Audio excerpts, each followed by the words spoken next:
Ada balik dia. Nah, dia. Pek Bang Erik nak. Jaguang je tu, Pek Bang Erik. Bisa bawa hutang dia makan situ.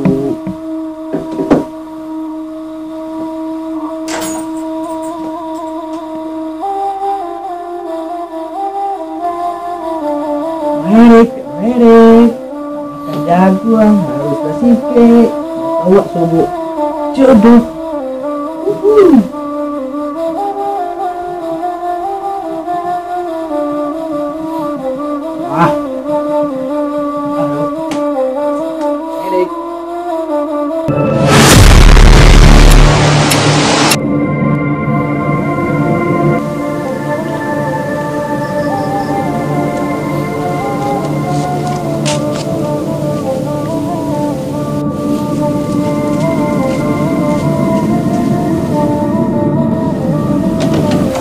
Erik. Sampai Bang Erik, mak tahu sebut jodoh.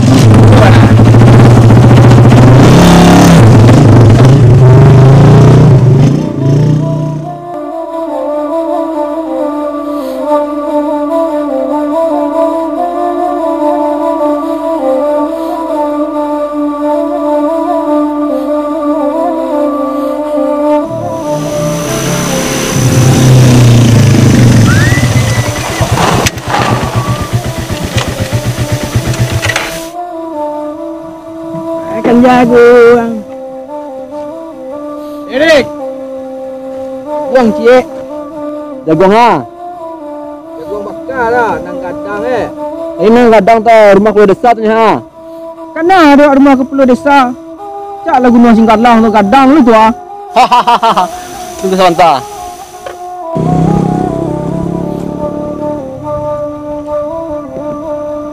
Tidak. Nonton tu.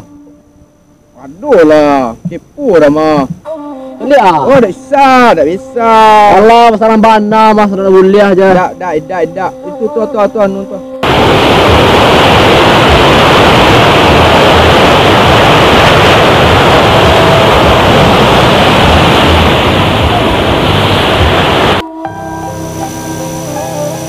Dah.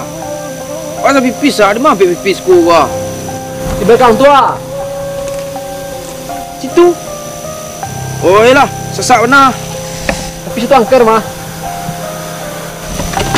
Angker mana ko? Tak ada celah itu doh. Beku sobok doh akar ruangan nak jual pasal mahal rumah.